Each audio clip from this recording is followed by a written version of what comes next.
এর সকালে সংসারের কাজগুলো যেভাবে ধাপে ধাপে গুছিয়ে করি। My winter morning routine. Radhe Radhe বন্ধুরা, তোমরা সবাই কেমন আছো? আশা করছি তোমরা সবাই ভীষণ ভালো আছো। আমরাও কিন্তু বেশ ভালো আছি। আজ হলো বৃহস্পতিবার, তোমাদের সবাইকে সাথে নিয়ে আজকের ব্লগটা শুরু করলাম। সাথে থেকেও আশা করছি আজকের ব্লগটা তোমাদের অন্য দিনের মতো বেশ ভালো লাগবে। তো আজকে দেখো ব্লগটা আমি শুরু করেছি ঠাকুর ঘর থেকে। তো প্রথমেই গোপাল সোনাদের সকালবেলায় ঘুম থেকে উঠিয়ে দেব। তো কি বলো তো বন্ধুরা, ওই বড় মা তো এই কদিন গোপাল সোনার শয়ন দিচ্ছিল। আর বড় মা না এই গোপাল সোনার ড্রেসগুলো একদমই চেঞ্জ করতে পারে না। তো তাই ভাবলাম আজকে যেহেতু একটু সকাল সকাল উঠেছি, তো সেই জন্য আমি ঠাকুর ঘরে আগে প্রথমে গোপাল সোনার ড্রেসটা চেঞ্জ করে দেব। তো তারপর সময় পেলে হয়তো পূজা করতে পেলাম, কিন্তু কি বলতো এখন বাইরে এত বেশি কাজ হয়ে গেছে যে এখন ঠাকুর ঘরের পূজাটা বড় মাকেই করতে হয়। তো যাই হোক, দেখো গোপাল সোনাদের সুন্দর করে নিজ নিজ স্থানে বসিয়ে দিলাম। তারপর কি বলতো সিংহাসনের মধ্যে আমার বড় গোপাল সোনাকে বসাবো। তো তার আগে আর কি ছোট গোপাল সোনাগুলোকে বসিয়ে দিলাম। তো প্রথমেই গোপাল সোনার যে ড্রেসটা ছিল সেটা খুলে নেব। তো তারপর কি বলতো এটা খুব যত্ন করে রেখে দেব, কেননা এই ড্রেসটা না খুব সুন্দর দেখতে, যেমন তেমন এটা কিন্তু গোপাল সোনার খুব প্রিয়। তো যাই হোক, দেখো আমি গোপাল সোনাকে ড্রেসটা অন্য ড্রেস একটা পরিয়ে দিলাম, কেননা ওই যে পাথরের ড্রেসগুলো পরে থাকলে তো শয়নের সময় খুবই অসুবিধা হবে গোপাল সোনার। তো তাই আর কি। তো তারপর ঠাকুরঘর থেকে বেরিয়ে বাড়ির যে মেন গেটটা ওটা জল দিয়ে একদম রাস্তা পর্যন্ত ধুয়ে দিলাম। তো তারপর এখানে ঝাঁটপাটটা দিতে লেগে পড়েছি। তা এখন ছেলে কিন্তু ঘুমাচ্ছে। তো এই হচ্ছে কাজের সময়। তো ছেলের কাছে ওর বাপি আছে আর মেয়ে উঠে পড়েছে, মেয়ে টিউশনের স্যার পড়াতে চলে এসেছে। তো সকালবেলায় মেয়েকে চা মুড়ি বিস্কিট সব দিয়ে দিয়েছি, মেয়ের খাওয়া হয়ে গেছে। তো আমি কিন্তু ফ্রেশ হয়ে মুখ ধুয়ে নিয়েছি, কিন্তু সকালে এখনও পর্যন্ত ব্রেকফাস্ট করিনি, কেননা যদি এক্ষুনি খেতে বসি তাহলে অনেকটা দেরি হয়ে যাবে আর এই কাজগুলো সব পড়ে থাকবে। আর বেলার পর যদি সকালের বাসি কাজগুলো করি আমার না কেমন অস্থির অস্থির মতন লাগে। তো সেই জন্যই না মনে হয় ছেলেকে নিয়ে বসে বসে তো সকালের ব্রেকফাস্টটা খাওয়া যাবে, কিন্তু এসব কাজ তো হবে না। তো সেই জন্যই আর কি এই বাসি কাজে লেগে পড়েছি। তো তারপর দেখো সব রুম ডাইনিং রান্নাঘর সব ঝাড় দিয়ে নিয়েছি। তারপর সিঁড়ির তলাটা থেকে ভালো করে ঝাড় দিয়ে নোংরাগুলো বাইরে বার করে দিয়েছি। আর কি বলো তো বন্ধুরা, এই আমাদের বাড়িতে যে অনুষ্ঠানটা গেল, চারিদিকে এত জিনিস ছড়িয়ে ছিটিয়ে আছে, তো সেগুলোকে বাগিয়ে গুছিয়ে রাখাটাই হচ্ছে সমস্যার ব্যাপার। তো যাই হোক, দেখো আমি এখানে প্রত্যেক বৃহস্পতিবার কি করি, ওই ঝাঁটাটা ধুয়ে দিই এবং রোদে দিয়ে দিই। তো কেননা বৃহস্পতিবারে কি বলো তো গোটা সপ্তাহটা আর কি ঝাঁটপাট দেওয়া হয়। তো তো বিশেষ করে বৃহস্পতিবার ওই মোছা স্ট্যান্ডটা আর ঝাঁটাটা ধুয়ে রোদে দিয়ে দিই। তো তারপর এখানটা আর মুছলাম না, এখানটা ভালো করে পরিষ্কার করে ধুয়ে দিলাম। আর এদিকে তুলসী মন্দিরটাও কিন্তু জল দিয়ে দিয়েছি, জল দিয়ে ধুয়ে দিয়েছি। আর কি বলো তো বন্ধুরা, এই যে দেখো উঠোনটা এখন ধুয়ে দিচ্ছি। তো আজ তো এমনিতেই তো বৃহস্পতিবার, উঠোন দেওয়া সবই ধোবো এবং পরিষ্কার করব। তো এদিকে ওই সব উঠোনগুলো ধোয়া হয়ে গেল, বাসি কাজ তো মোটামুটি সারা হয়ে গেছে। তো তারপর অনেকগুলো ধনেপাতা ছিল, তো ভাবলাম কিছু ধনেপাতা আজকে পকোড়া বানাবো আর কিছু ধনেপাতা ভালো করে সুন্দর করে ফ্রিজে রেখে দেবো। তো বন্ধুরা তোমরা খেয়াল করে দেখবে ফ্রিজের মধ্যে যদি পলিথিনে ধনেপাতা রাখি তাহলে কিন্তু ধনেপাতাগুলো না কেমন নষ্ট হয়ে যায়। আর কি বলো তো ওই পচা ধরনের হয়ে যায়, কিন্তু এভাবে যদি ফ্রিজের মধ্যে ধনেপাতা রাখতে পারি তাহলে কিন্তু এটা 6 থেকে 7 দিন ভালো থাকবে এবং কিচ্ছু নষ্ট হবে না। তো সেই জন্য ভালো করে খবর কাগজে মুড়ে আর ধনেপাতাগুলো রেখে দিলাম। তো তারপর দেখো ছোট্ট ছোট্ট করে ধনেপাতাগুলো কুচিয়ে নিচ্ছি। আর এই ধনেপাতার পকোড়াটা কিন্তু খেতে বেশ ভালো লাগে। তো যখনই পকোড়া বানাই আমার মেয়ের তো ওই সাতটা আটটা না খেলে মন পোষায় না। তো তারপর ভিতরের পাকা পাতাগুলো বেছে নিলাম, বেছে নেওয়ার পর বাকি যেগুলো ছিল ছোট ছোট করে কুচিয়ে নিচ্ছি। এখন কিন্তু ঘড়িতে বাজে ওই 9:30টার মতো। তো ভালো বেশ রোদ উঠে গেছে, আর রোদের কিন্তু বেশ ভালো জোর। তো যাই হোক, দেখো প্রত্যেক কটা ধনেপাতা কিন্তু আমি ছোট্ট ছোট্ট করে কুচিয়ে এখানে পেতির মধ্যে তুলে রেখে দিলাম। তো এরপর দেখো, আমি কিন্তু 4টে কাঁচা লঙ্কা নিয়ে নিয়েছি। একদম ছোট্ট ছোট্ট করে কাঁচা লঙ্কাগুলো কুচিয়ে নিয়েছি। তো পকোড়া হবে আর কাঁচা লঙ্কা থাকবে না, তা তো আর হয় না। তো তোমাদের দাদাভাই আবার কাঁচা লঙ্কা ছাড়া পকোড়া খেতেই চায় না। তো যাই হোক, আমি কিন্তু এখানে ধনেপাতাটা ফ্রিজের মধ্যে রেখে দিলাম। তো ফ্রিজ এখন ফল আর মিষ্টিতে পুরো প্যাকড আপ হয়ে গেছে। তো আস্তে আস্তে সেগুলো নিয়ে আর ফ্রিজটাকে ফাঁকা করে দিতে হবে। তারপর একটু মোছামুছি বাগানও করব। তো যাই হোক, আপাতত এখন দেখো আমি ধনেপাতাগুলো ভালো করে ধুয়ে নিয়েছি, আর এদিকে একটা জায়গার মধ্যে নিয়ে নিয়েছি বেসন।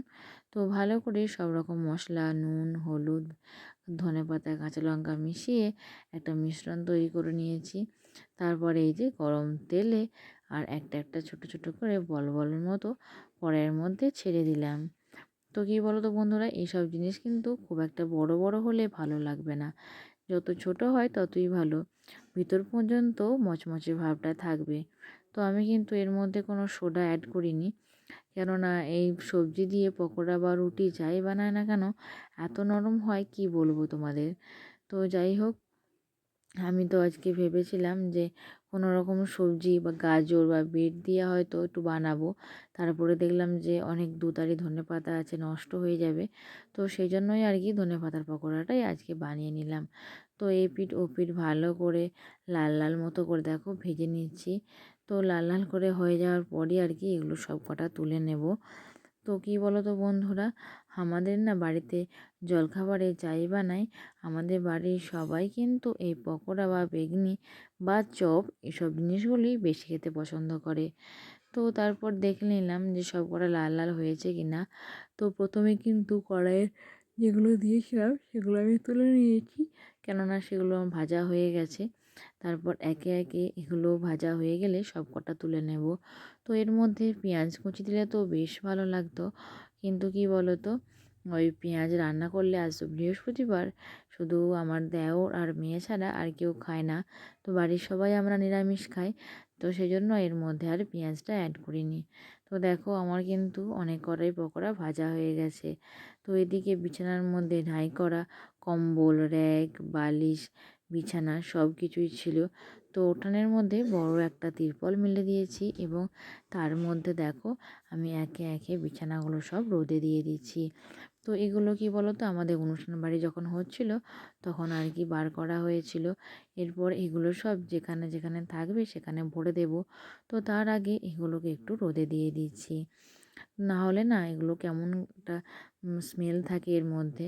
তো সেই জন্যই আর কি রোদে দিয়ে দিচ্ছি। তো দেখো সব কটাকে ভালোভাবে রোদে দিয়ে দিলাম, বাকি যে জিনিসগুলো ছিল সেগুলো এখানে আলনার মধ্যে গুছিয়ে দিচ্ছি। তো রুমের মধ্যে জানলাগুলো খুলে দিয়েছি। তো জানলা দিয়ে কিন্তু এখন বেশ ভালো রোদ আসছে, আর রুমটা দেখো অনেকটা আলো মতন হয়ে গেছে। তো আজকে অনেকটাই কাজ ছিল, তো সেই জন্য স্নান করতে আমার অনেকটাই দেরি হয়ে গেল।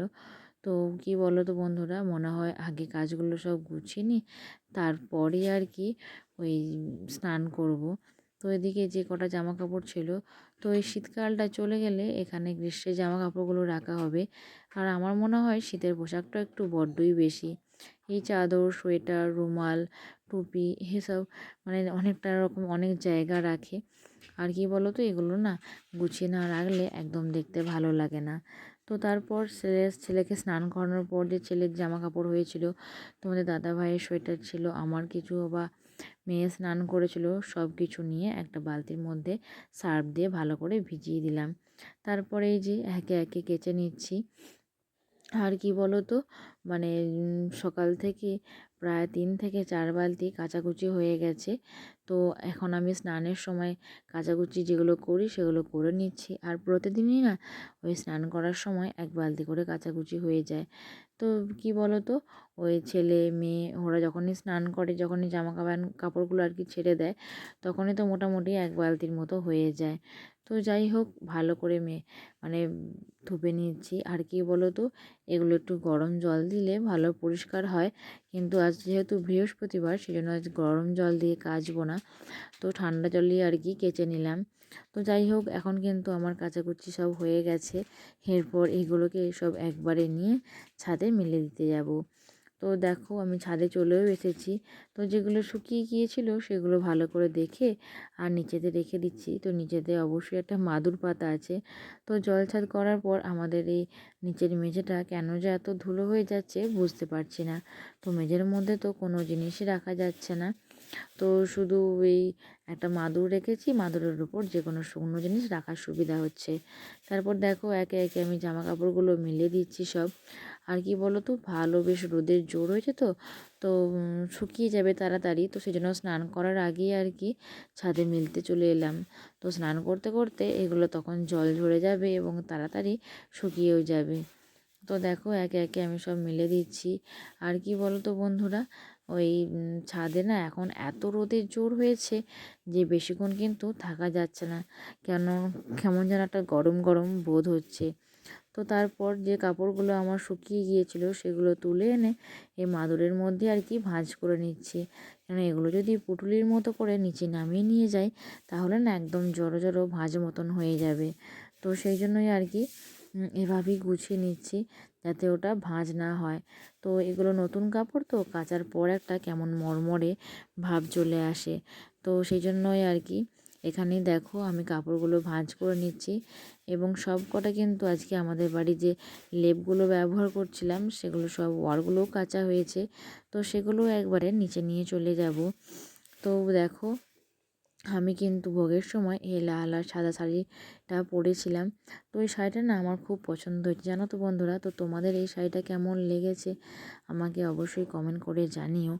তো পছন্দের জিনিস খুব ভালোই হয়। তো যাই হোক, আজকের ব্লগটা এখানেই শেষ করলাম। রাধে রাধে।